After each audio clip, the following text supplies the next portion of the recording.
Hey guys, this is David. I'm out in the woods. I wanted to tell, there's a tree behind me, there's a tree to the right of me, and there's a tree to the left of me.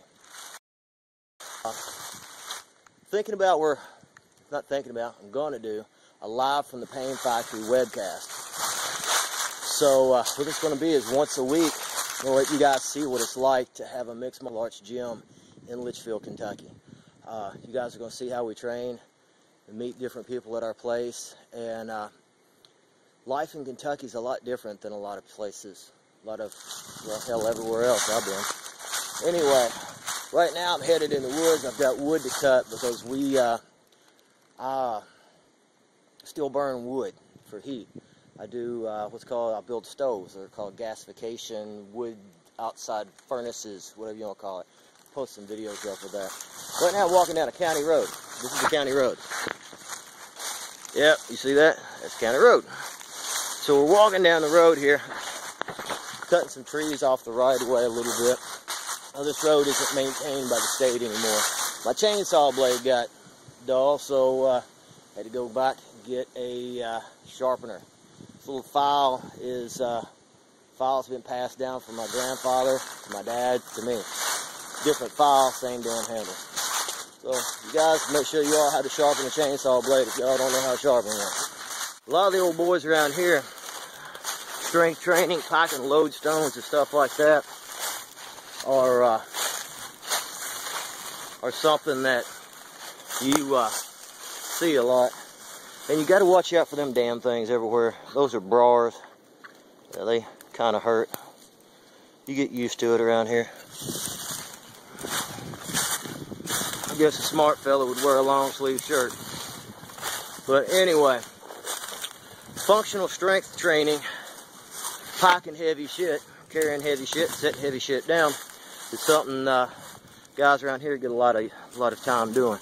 You don't have to do it in the gym. You do it for a way to survive. So enjoy. This is show you guys how to sharpen a chainsaw blade if y'all don't know how to sharpen one. Maybe want to learn. Well, my grandpa showed me to do it. Keep your hand the same way, rub it down the blade, and don't really count the strokes, but make sure it feels nice and smooth whenever you're doing it. So stroke the blade like that with your file, constant pressure, even constant stroke until blade sharp. Nice smooth stroke means it's sharp. So. Alright, I sharpen my chainsaw blade. See the big slivers? So whenever you know you got a good sharp blade, it'll start looking really fine whenever your blade ain't sharp. I'm in the middle of a briar patch, and I have pulled probably 15 or 20 of these little briars out of my skin. You know, our planet is beautiful. It's one big solar panel, or one big solar energy thing. If you take the sun away, we're a rock floating around, no life, no vegetation, no nothing. And I look at wood as being stored solar energy. I consider everything on this planet to either use solar energy to create organic material, or something that lives off of the organic material that solar energy creates. So this tree here is a very slow growing tree, and the slower the tree grows, the more energy is inside of the tree. One pound of wood, depending on the wood, well, it's actually 1 gallon of gas equals about 16 pounds of wood. Depends on the wood's the amount of water that's in the wood, so on and so forth. But this tree here is a very dense tree, grows very slow. There's a lot of energy per pound in this wood. You know, it's still green, so this tree has a lot of water in it. But a slower growing tree, like some of those up there on the trailer, those will burn really fast. They won't produce as much energy. Alright, I got to cut the rest of this thing up and carry it through that wood or briar pile there onto that trailer. Yeehaw. Alright, I've decided I'm going to throw some of these because it's really, oh, I've already started. It's really pain in the ass carrying all these through that. And it's not that I mind the bars, it just really pisses me off. You know, you get about halfway through there and you got 4 or 5 of them clawing onto your back and on your arms. So, anyway, a good motivation to throw something is to get through that without having to walk through it, carrying it. And a year ago, I went to a seminar with Carlson Gracie Sr. And first time I'd ever met the gentleman. And we were going over stuff, rolling afterwards and things. Not me and him, me and everybody else. He actually didn't roll that day. But he's like, "You got big shoulders. You work out a lot." I'm like, what? And I wasn't sure if he was hitting on me at first. First time I'd ever had another man comment on my shoulders like that. And I said, "What do you mean?" He said, strong shoulders. So I was like, "No, I don't work out." He said, "Well, what do you do?" To me, it's living. You know, strong shoulders, picking stuff up, throwing stuff. And good motivation to throw something is them damn bras.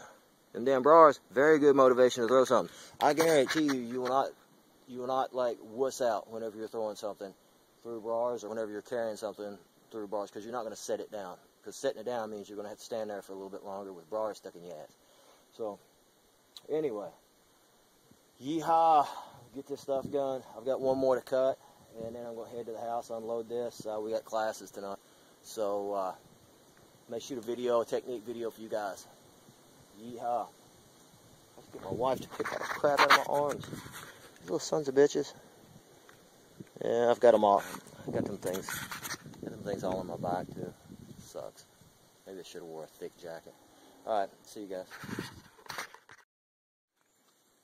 Hate it when that happens. Chainsaw blade nicked me.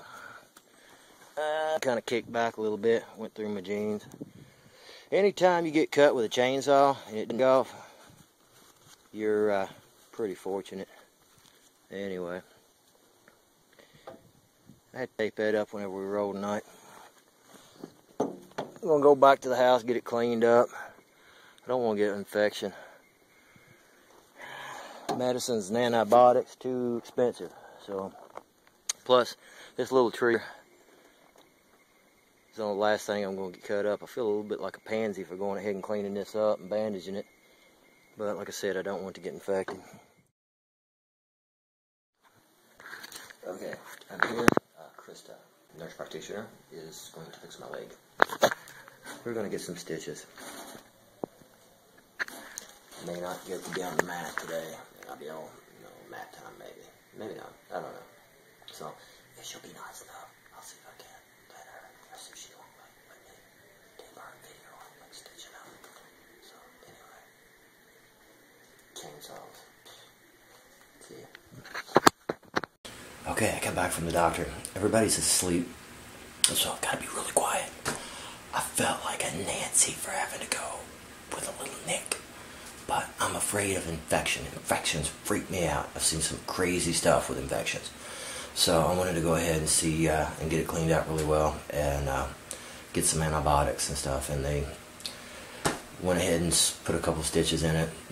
But here's what it looks like. It's not that bad. But chainsaw cuts are weird because they take out a strip about 1/4 inch deep whenever they remove flesh. So I haven't actually looked at it for a while, so let's just go ahead and take that off. But it's not that bad. I put 4 stitches in there. It's pretty fortunate because, man, chainsaws can really tear you up. So first class is in the morning. I'll turn you all right here. Where we at? There we go. The first class is in the morning at 8:30. See you guys later. I'm gonna get to bed.